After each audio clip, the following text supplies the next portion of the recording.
that's a different dog. I should have ducked and just had him sitting here. It's the other show boy, not Georgie, Harry. Welcome to the Incoherent Fangirl. Or this is our last episode before the Candy Awards of 2024. Yay! Yay! I am Karin from Old Earth. And I'm Mandy of Hemlock Falls. I like the sound of that. You've been there. It's I got to read The Whispering Night, which is the third in the Oh, Luminaries. yes. I got to listen to I an was like, audio why of does it. this sound familiar? Yeah. Yay, very exciting. I have an arc of that I need to read. Yes, you do. I need somebody I'm to talk to about it. so excited. I'm so excited. I think this is the last time I'm doing this season, right? Hey, Maybe. yeah. In our timeline, it is October 17th, and in y'all's timeline, it is October 25th. It's almost Halloween, guys. It's been so cold here the past few days. I'm having to wear Fugs and sweatshirts and legging. Like I'm not bougie enough for real Uggs. I'm too cheap for that, so I got my That's Fugs fair. on. That's fair. It's been cold. I asked A-word Mhm. what the temperature was outside when I was getting dressed today, and she was like, "It's 49 degrees." Can we switch? It's so Yes. hot still. Yes, I want to switch. I don't like it. I don't want this. Fall. I want fall. You I can don't have want fall summer. and winter. I don't want summer anymore. I want If fall. I could live in summer forever, I would. Oh no. Okay, Olaf. I only say that because Summer. we had a dinner recently and we put Frozen on, and so that's at like the forefront of my mind right now. I love it. Oh man.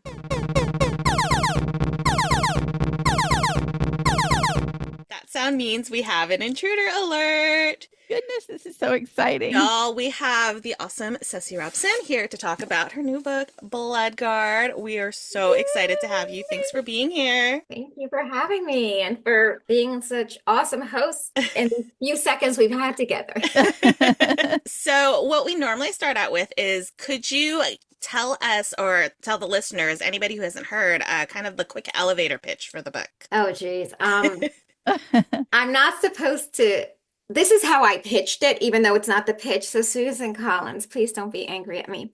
It's basically Gladiator versus meets the Hunger Games. So that was the original pitch for it. And it's basically like you have this spectacle that occurs on Arrow, which is the kingdom. Originally, there was a title of Blood Guard that was the highest honor for a soldier given, and you get all this gold and you get this status and you get to lead the army. It's like, or not, it's just like this, basically you're the best fighter in all of Old Earth because different ogres and elves and cyclops and trolls and dwarves all come together and fight each other in this gladiator arena.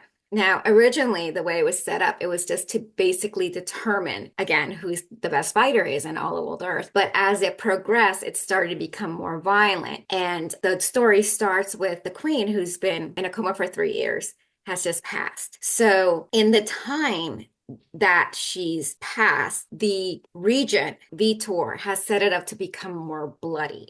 So what was something once an honor to, see who could best the other is now a battle to the death. You have a couple rules, not great ones by any means.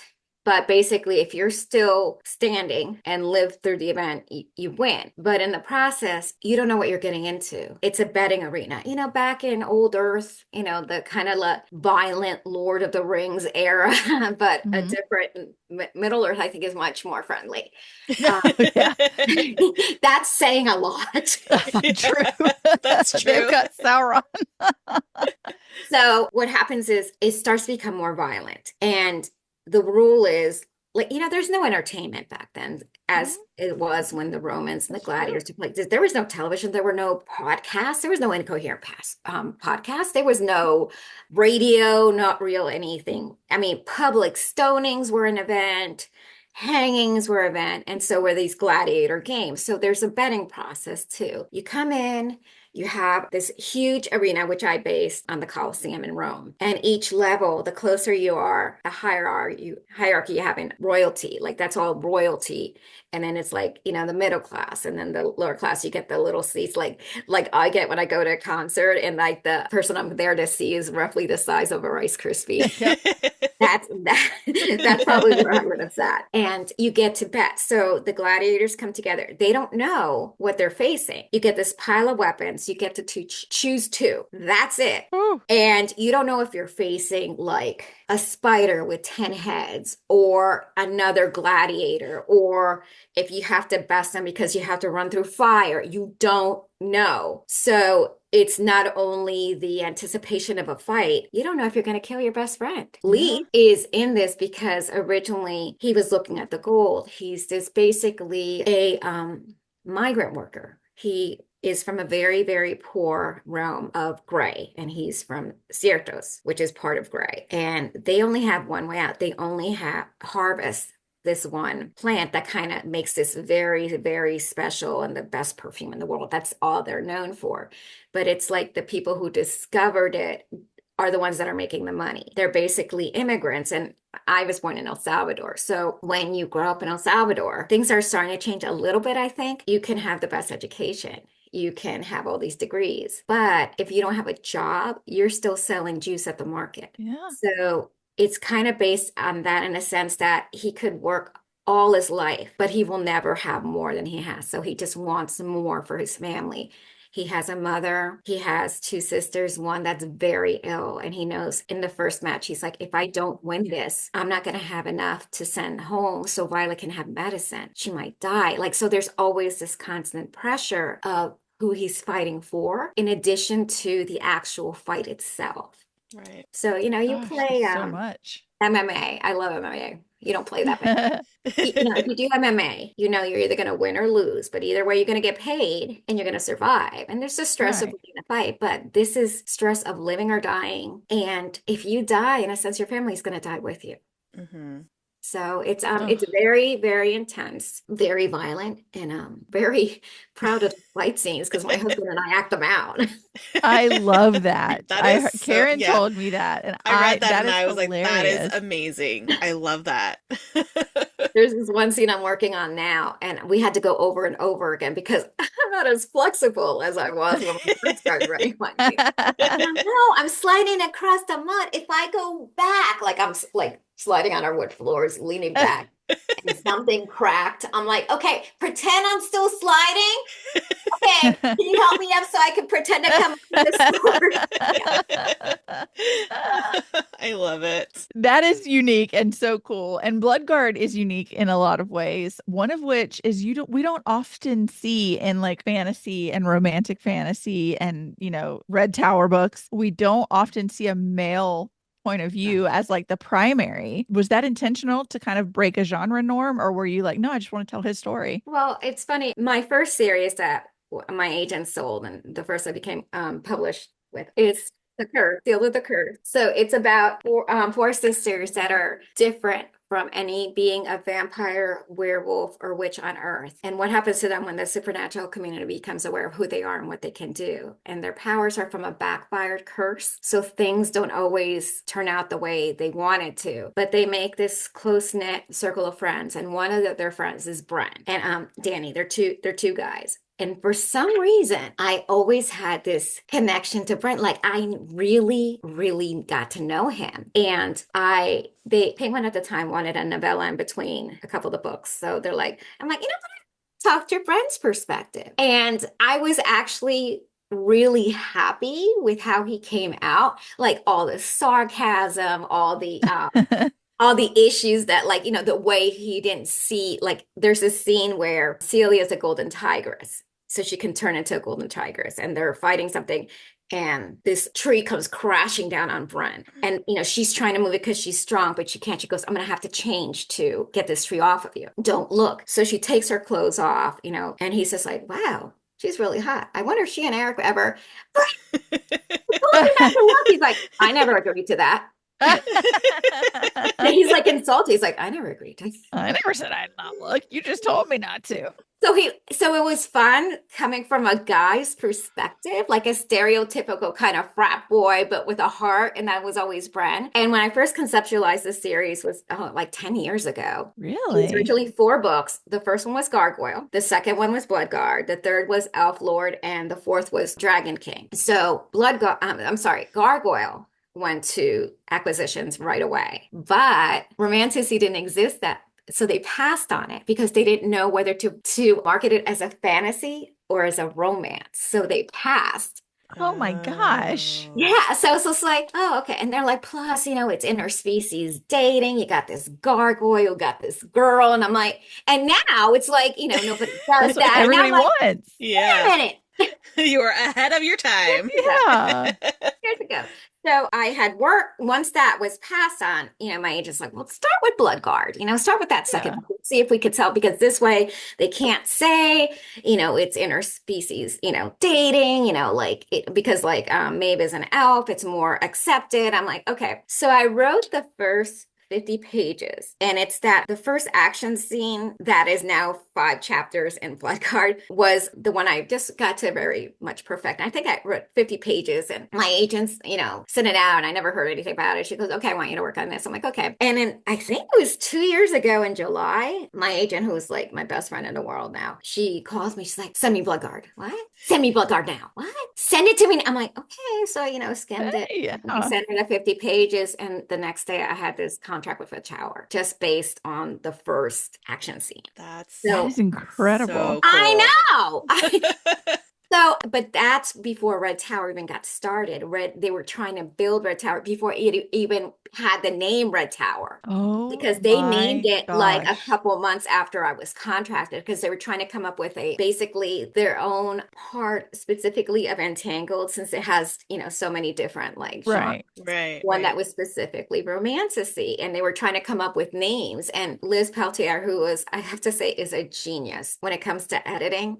She's the head of Entangled, and she was who picked up Bloodguard. A couple editors picked up different novels and different series, but she picked up mine. She just came up with this whole concept and this whole marketing plan. So she loved Bloodguard, and she was always a champion for Leith. And I think she liked that it was told from Leith's perspective because of who Leith had to be, how much he had to suffer, what it was about. It had to be his story. Hmm. Yeah. It wouldn't have been the same. Like it's Yeah. dual POV. Maeve's the love interest that's in it's from dual point of view. It wouldn't have been the same if, this beautiful elven princess was like, oh, so he's suffering. Oh, he's getting up. Oh, he's lifting his sword. Oh, he looks like he's in pain. It's True. the same. If you're going to be a gladiator, you had to be that gladiator. And to Yeah. me, Yeah. that gladiator was Leith, and he had to feel and he had to burn and he had to suffer and he had to have all that pain because that's who he was. And I think that's why I was so connected to him. So it's not so much that I decided, oh, let me see if I can do this. It was more like it was always Leith. He was always there. And he's like, okay, Sassy, buckle up. We're going to Yeah. write this.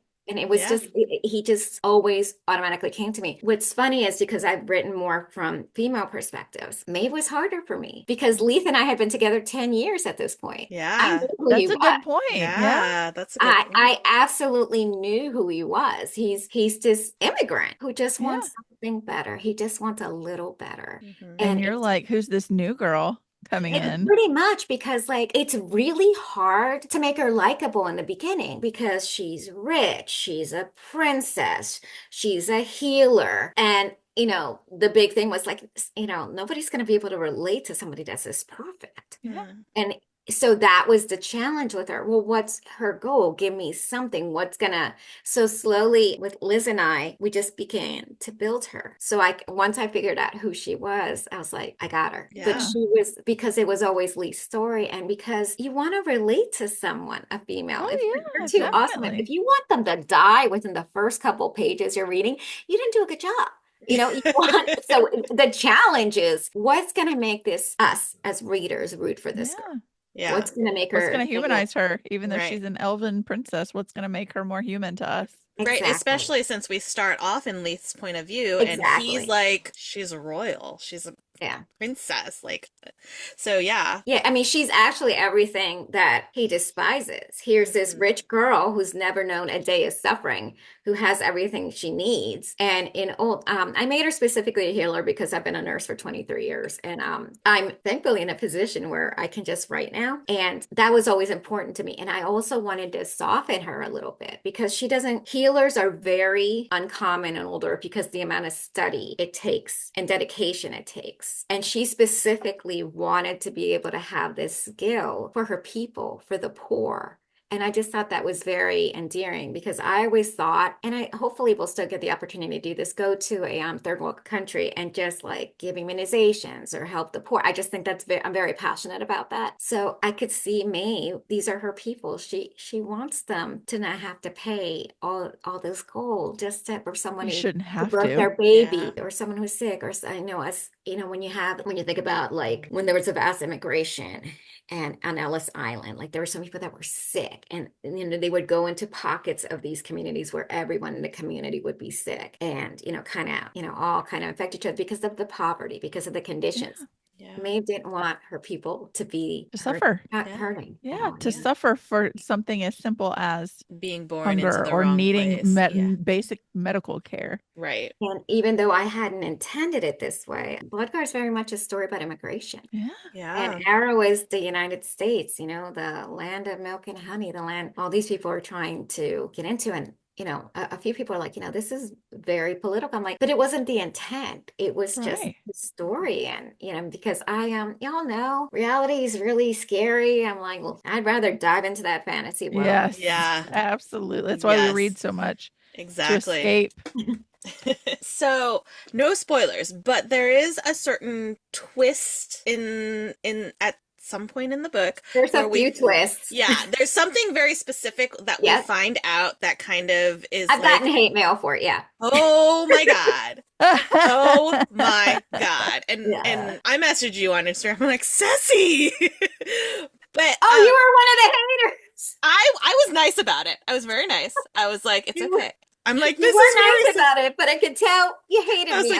I was like, this is so sad. But it's like, like when you read a fantasy and like the author, I don't know, kills off your favorite character and you're like, I hate you, but like, I love you. Right. Like, thank you for the pain. Like I love that kind of pain because it really grounds you in the story, like especially with makes it real. This specific it's a huge compliment to me because if you get this mad at me or I break your heart or I rip your guts out, that's a huge compliment to me. I've done my job. Yeah, you made us feel. Yes, exactly. So I'm curious where that specific thing came from. Like, did you know all along that that was okay? Yes. And so what was the decision-making process kind of like for that whenever to occur? One of the best advice I received was from my agent when we first started and we're trying to market, the Weird Girl series Sealed with the Curse. And like, this is your opportunity. You gotta, so we would do rewrites and rewrites and rewrites. And she would, are y'all familiar with track changes in Word? Yeah. Okay. I want to say unfortunately. No, right? Yeah. Yeah. So as you know, in track changes, you have this document and the person has the opportunity who's reviewing it to insert certain changes, whether it's like deletions or comments. And there was this moment in Sealed with a Curse. And my agent, Nicole, writes, you have the reader by the guts, twist them. And that has just stuck with me. Ooh, that's good advice. I'm just like, Leith is cut right now and wounded. What's gonna hurt? Let's eviscerate him. Yeah. And it was let's hard. eviscerate him. Oh my God. But that's the part where I never forgot what my agent said. You have them by the guts. Like, now twist those guts. And it has always stuck with me. It has always stuck with me. Like, and that is such good advice. So I've always hung on to that with every novel I've written. I've always stuck to it because my novels, as much as I have a series, the O'Brien series, some of them are more lighthearted. There's always these moments where you're just like, where I'm at least crying behind the keyboard because that moment is so intense, be it because it's so heartbreaking or so cathartic. So I've always kind of hung on to that. And can I tell you my favorite hate mail I've ever received? Yes, of course. Okay. It's a funny story. So I don't read my reviews. Part of it is, I'll admit, I'm sensitive. And, for all like more seasoned authors tell me, you know what, who cares? It's a product. You send it out to the world, and another really good author friend of mine told me, you could be the sweetest peach on that tree, Ceci, but not everybody likes peaches. Right. Yeah. Somebody's going to wish you were an apple. Yeah, right. Or like, I love puppies. You can always have that person who doesn't like puppies. And you're like, what's wrong with you? But some people just don't. And as much as I accept that, it's too easy for me to get surrounded by the negative. So, I mean, it's Madonna once said, back when she wasn't, dealing what she's dealing with now, Yeah. she said, if there's 100 people and 99 of them absolutely love my song, I'll always remember the one who didn't. Yeah. So I'm kind of like that. So I don't read reviews. As I said, my husband's also my business manager. So he'll read them through me, and if he sees something like really amazing, he'll send them my way, like just to kind of build me up and like, Yeah. so he's like, I got a review for you. You need to read it. And when I tell you, it's like this woman wanted me dead. She writes this review and it's like No. paragraphs and paragraphs long. And she is just like, I got to the point, and like Celia is my main protagonist in the Weird Girl series. She's like, I got to the point where I'm screaming in my Kindle. She's like, I'm screaming, wanting to break in half. I throw my Kindle against the wall, and she's going on. She goes, I screamed so loud at this part, my cat flew out of my lap. She's just like, I just wanted to tear my entire house apart. I hated Celia. I hated Ceci Robson and stars. And I'm like, Oh my because that gosh. person's like, I'm like, she's like, I hate it. I'm like, man, I'm like, what? This and she's like, Yeah. stars. She goes, anybody who can make me feel this deserves it. I'm like, yay. Yeah. Right. Right. Like I flung a book across the room before, but then I've been like, well, let me go pick this up. Yes, You're right. yes, that's a good thing. That was probably Yeah. an awesome book. Yeah. Exactly. But she flat out told me she hated it, and I am still to this day afraid that I will meet her on the street. Like, there's so much rage and anger. Oh my And I just couldn't gosh. believe my husband was giving this to, and then I'm just like, but she's like, yeah, any book that can make me feel this way, the author has done her job. And I'm like, okay. So This was a roller coaster. Whoa. This was a ride. Oh my gosh. Okay, so we have a few questions that are kind of fun and lighthearted that we love to ask our guests. So we have a segment on the podcast that we call Fictional Boyfriend of the Week, where we pick it doesn't have to be a boyfriend. It could be a fictional girlfriend. Karen's had a fictional granny. We've had fictional pets. Aw. Do you have, and it doesn't have to be anybody you've written, but it can be. Do you have a fictional character where you were like, that is my favorite. Everybody should know them. Everybody should love them. It would have to be Celia from my original Weird Girl series. We've known each other for 15, I don't know what year, it's 16 years now. And I always knew her from the start. Oh. And she was always kind of like like her sisters are kind of parts of her personality, but their own unique way. Like somebody cuts you off, in the highway driving crazy. That's where Taryn comes in. She will hunt you down. She will curse you out. She will, like the nurse in her is Emmy. She's kind. She's shy. She's soft. She's a hospice nurse. She's going to hold that person's hand as they pass. Then you have Shayna, the perky one, the excited one, like, the one who literally will skip into battle. And she's like literally, because there's this one scene in the first book. They're like, the vampires are there, very intense scene. They have to get in his castle. And he says, like, Shayna, go ahead. Okay. And one of the vampires is like, why the fuck is she skipping? And then there's Celia, and they're all very beautiful. They're half Latina, and Celia is the strong one. Like they're not like werewolves and like my stories where like they heal. She doesn't heal. She breaks her arm. Her arm is broken. So I had to introduce Emmy because Celia breaks a lot of bones throughout the entire series. So I had to have Emmy kind of help her, and she can shift underground like sand through a colander. Like she can just go on underground and pop up on their place, but she can't see where she's going. So otherwise I'd be so like, but she kind of like gets, because she's like, oh yeah, I can't open my eyes because then dirt gets in my eyes. So like she can't breathe during it, so she can't go that far. But she also can switch into a golden tigress. So I'm certain you guys have been to a zoo and at some point have seen a tiger. When the tigers walk, they have this way about them because they know they're strong. If you ever had a tiger looking you in the eyes, you're walking the other way. You can't keep that eye contact. Because of that, even though it's not intentional, Celia's very much a tiger that's going to eat you. She walks.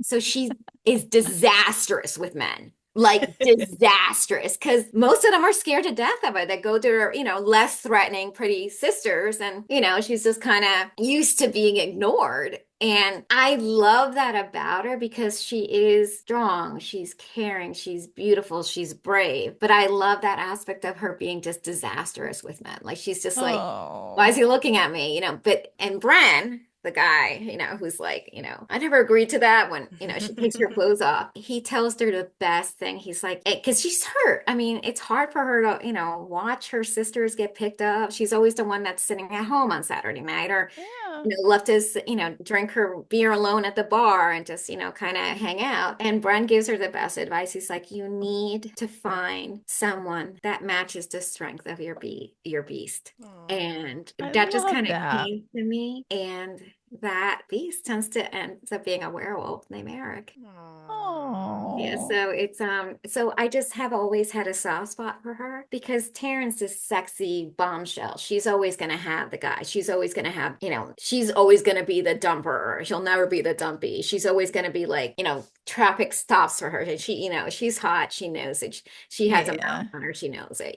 She's very confident. Shayna's always the cute one. Like if you ever probably have groups of friends this way, like when you were growing up, like the guys always like the fun, cute one. Like she wasn't the, the most gorgeous girl, but she was one you never forgot. And there was guys were always comfortable joking around. That's Shayna, and Emmy's just beautiful and sweet and innocent, So Celia was just like, yeah, they're scared to death of me. So she was always going to be my girl. Like she's the first character I've ever written ever. Aw, I And love so, that. yeah, so she's Love. She's I hope special. I hope one Yeah. day she'll forgive me for everything I've done to her.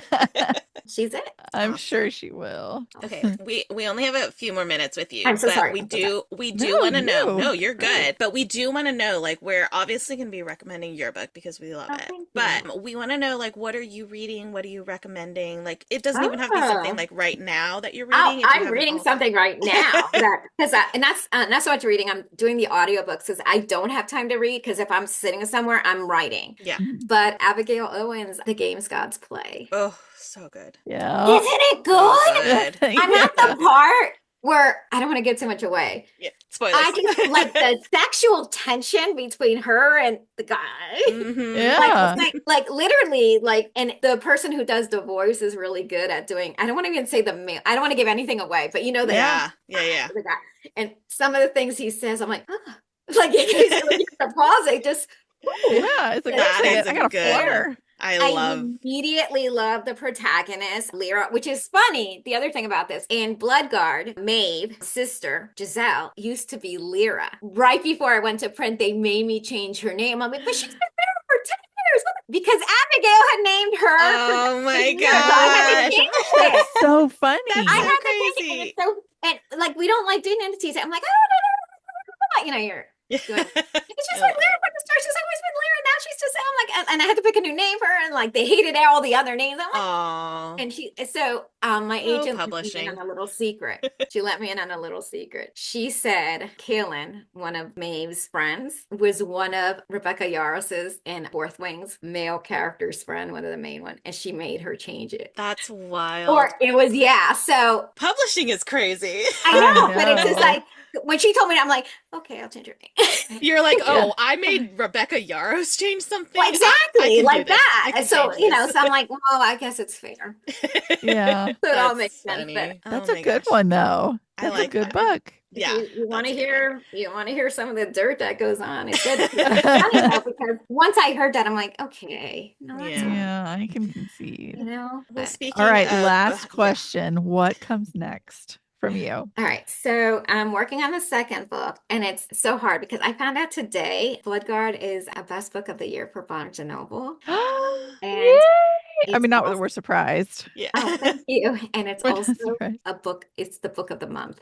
Mhm. So I I'm just saw like, that. and I didn't see that. I have a few, other accolades I've received from it. It's my first international release. It's going to be a worldwide release, which I've never had before. So the reason I'm saying all this is because it's like, how am I going to top this? I'm like, how am I going to top this? What You do know? we do? Yeah, so now I'm scared. So I'm working on one that's very different from what's out there now. It still takes place in Old Earth. The tentative title is Death Maiden. So we got Ooh. Bloodguard, I Death Maiden, I'm- and I'm sold just on the title.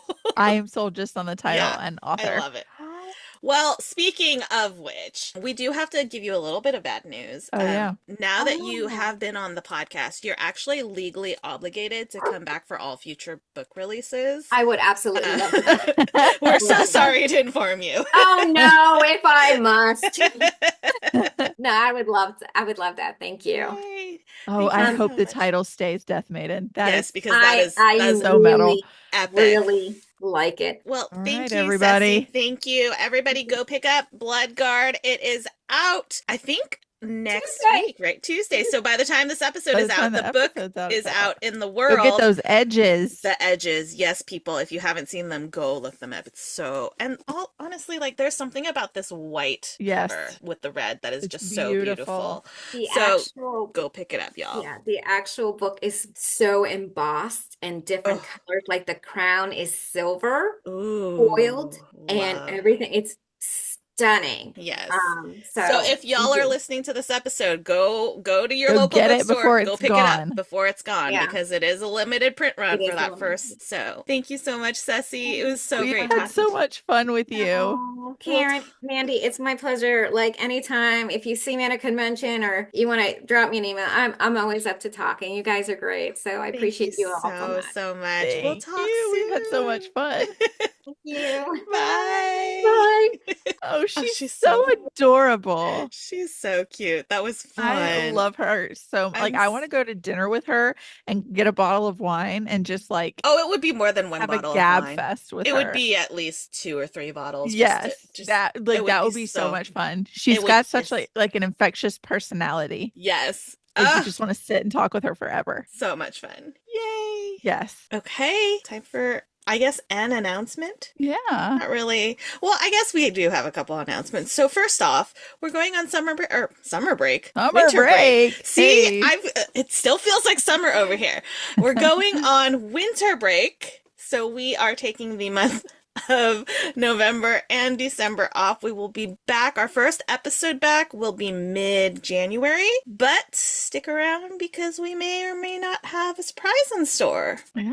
Not confirming or denying anything. I'm not saying a word. And of course, next week is our Candy Awards episode where we pick our superlatives for the year. So It's gonna be so easy for me because I reread Throne of Glass this year. it's just like last year when I had like, what was it, 3 Chloe Gong releases? I'm like, this is easy. Yeah. Or the first year we did it where I had read Shatter Me Oh, and yeah. I think I'd read Throne of Glass that year and Cruel Prince. Oh, yeah. And so it was like, Yeah. this is so easy. This is so easy. My favorite fictional boyfriend this year. That's a silly question. Yeah. I've Oh read my gosh. Aaron Warner this year. Right. Okay. I guess it's time for a spiel. Yeah. Yeah. All right, friends. If you enjoyed this episode, please like, follow, and subscribe wherever you're listening to us. Please also follow us on social media. We are at The Incoherent Fangirl on all the things. You can also head over to our website, theincoherentfangirl.com, where you can also stream all of our episodes as well as read our blog. And if you're interested in early access to podcast episodes, full video episodes, and bonus content, you can subscribe to our Patreon by going to theincoherentfangirl.com/Patreon. If you are not ready to make that commitment, you can also buy individual Commit bonus to us. content. Don't have a fear of commitment, guys. Commit to us. It's just us. We're worth it. We're awesome. But just in case you want a little taste beforehand, you can also purchase individual bonus content episodes or the full bonus content collection to kind of get a sneak peek into what Patreon is like before you do make that commitment, because you should. We're awesome. And then if you are interested in some merch and doing some self-care, which now is the perfect time to do that with the sad months coming in, head over to theincoherentfangirl.com/shop to check out all of that. If you have any comments, questions, concerns, suggestions, design ideas you want to tell us that we're pretty, we will accept all of that in our inbox, theincoherentfangirl@gmail.com. We love hearing from y'all. Yes. And one last way to support the podcast is to rate and review wherever you are listening to us. You know we love your words. Give us your words. Commit to us and give us your words. Send us Yes. love letters Yes, please. in our reviews. We love all of that. Yes. She is at Mandy Perv on all the things. She's at Ms. Made in China on all the things. And once you followed us on social media and you followed the podcast on social media, you can head over and visit our internet besties and do some more self-care because we want you to take care of yourself. Yes. First stop is herecomesthenerd.com, where you're going to use code fangirl to get 20% off your first order. Then you're going to head over to onceuponabookclub.com. Now we have 2 codes that you can use. You have to pick one. They don't stack, but we don't care which one you pick. We love you no matter what. Use code Karin10 or Mandy10 for 10% off. You just have to make sure you spell Karin right, or you're going to get no percent off, and we're going to make you go through Bloodguard, like Ooh, the yeah. fights, not the book. Yeah. We're going to That, submit you into the Hunger Games. that's scary. So spell it right or pay the price. I like that. And then once you've done that, you're going to go visit our friend Amber D. Lewis at amberdlewis.com. You're going to add like 10 of everything to your cart. It is the gift giving season, so you can get your gifts The gift of books. My God. We love to see it. You're going to add 10 of everything to your cart. You're going to use code fangirl10 and get 10% off your 10 of everything. And then you have gotten one of those things for free. It's amazing. Science, math. Yay. We're experts at both. And last but not least, you're going to go support the show husband. We're kind of fans of his around here. You're going to go follow Searchers Believe on everything and the Paranormal Mind on everything. That's his paranormal group and podcast. Podcast is coming back soon, we hope. It's just been busy because we've been building Beacon TV. So you're going to go follow Stream Beacon TV on everything. It's a streaming platform that's bringing you all of the horror, true crime, paranormal content you've been missing. And if you use code Fangirl10 at Stream Beacon TV when you subscribe, you'll get 10% off. Then you can go to searchersbelieve.com/shop and use code fangirl10 for 10% off there too. There's some merch that was designed by yours truly, so we know it's good. Yes. And yeah, support the show husband in all the ways because we're kind of fond of him around here. Him. We like him. He's all right. And I think that was the Incoherent Incoherent Fangirl. Fangirl. Thanks for you. listening. We love you. We love you. Bye. Bye. We are sponsored by our friends at Here Comes the Nerd. Pins, stickers, magnets, and more. Here Comes the Nerd has happy art for all fandom-loving hearts. New customers can use coupon code FANGIRL during checkout for 20% off their first order at herecomesthenerd.com. Coupon applies to ready-to-ship items only.